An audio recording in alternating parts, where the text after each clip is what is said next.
There are some infamous figures out there, and they're infamous for some very different reasons. A figure can be infamous for having extremely bad QC. A figure can be infamous for just being extremely bad. Some figures can be infamous for having overly intrusive gimmicks. However, what if there's a figure that's infamous for completely different reasons? Not just a figure reason, but for real world reasons.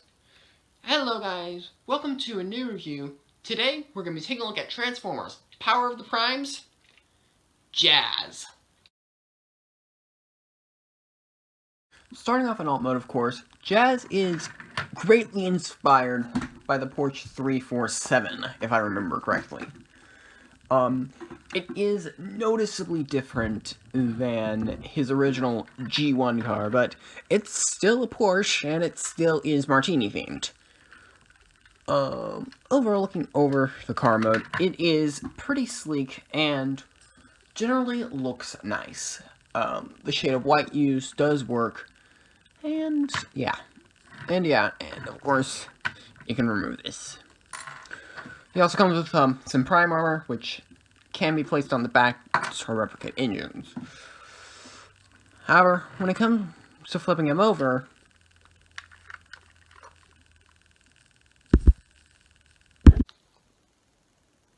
the entire front half of the alt mode is made out of clear plastic.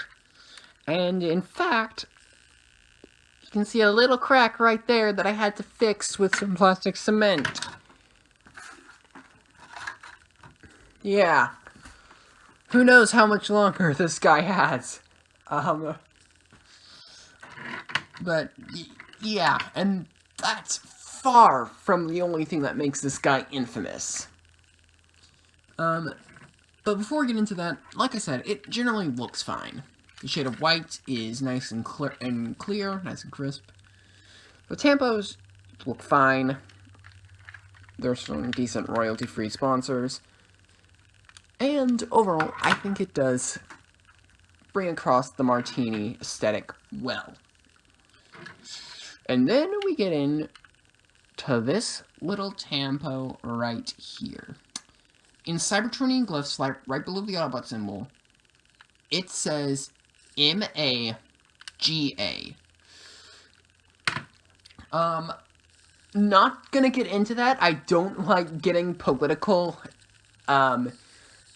in these videos, but let's just say that is a rather divisive acronym. You probably know what I'm talking about if you've lived in the US over the past 4 years.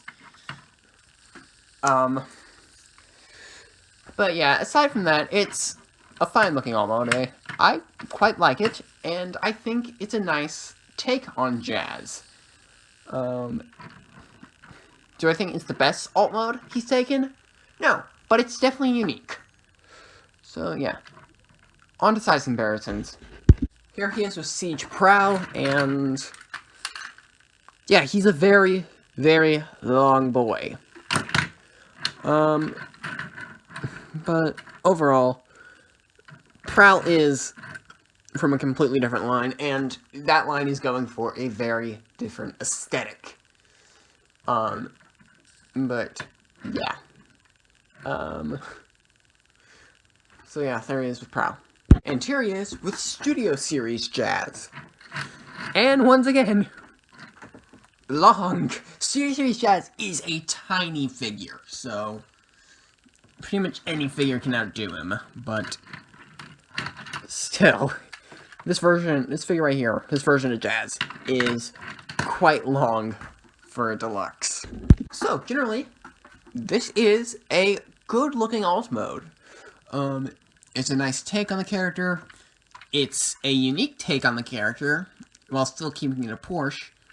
And aside from the one little decal on him, I think it looks pretty nice, and I think it is a very good alt mode. On transformation.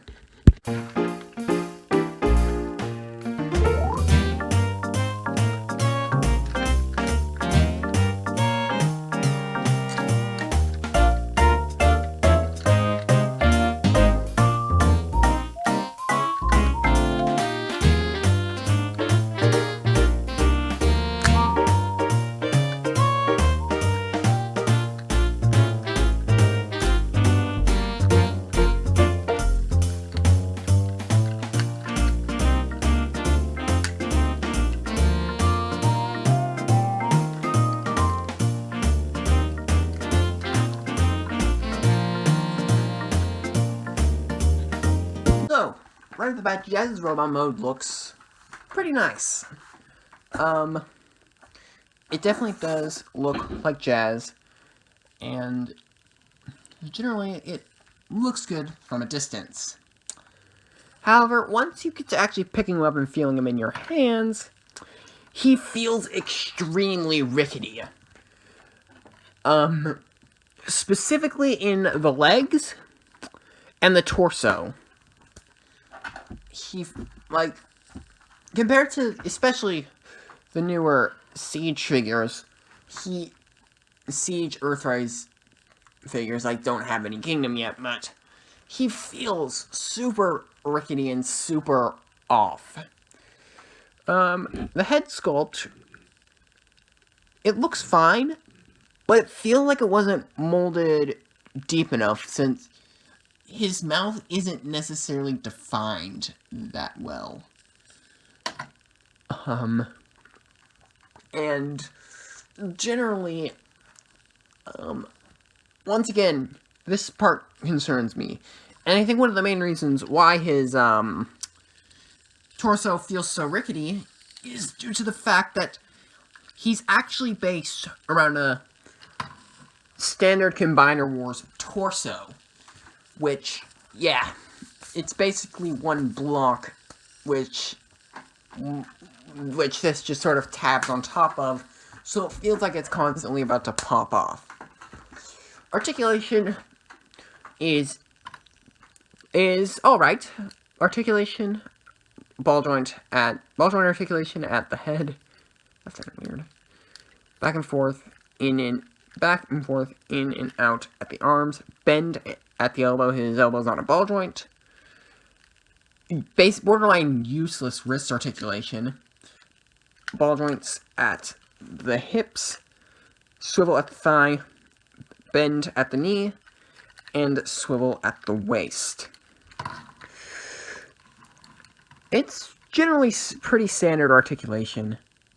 Not up to par with the War for Cybertron Trilogy's articulation. He is noticeably missing an ankle tilt. But for a Prime Wars Trilogy figure, it's pretty good articulation. Even if his wrist joint is basically useless. In the way of accessories, he comes with standard pistol and Prime Armor, which in itself contains another pistol, which is, once again, borderline useless. The only real thing that this thing has going for it is the fact that it can become a hand. So yeah, on to size comparison. Here he is with Siege Prowl, and once again, Jazz absolutely towers over him. They're closer to size. Once you get a little closer, they do seem to be a bit closer in size. I've said closer so many times. But one of the things that may lead to my Prowl seeming so short is the fact that mine has a limp knee. So that might just be it. But even before his knee went limp, I did realize Jazz was noticeably taller than him. And here he is with Studio Series Jazz. And, yeah, like I said, Studio Series Jazz is a tiny figure. So he was bound to be shorter than this guy. So, yeah. Power of the Primes Jazz absolutely towers over him, as most figures do. Jazz's leg mode is definitely a leg. It is a bit gappy from the side, and there's a massive gap right here in the front, but generally it's a pretty standard Combiner Wars card leg. And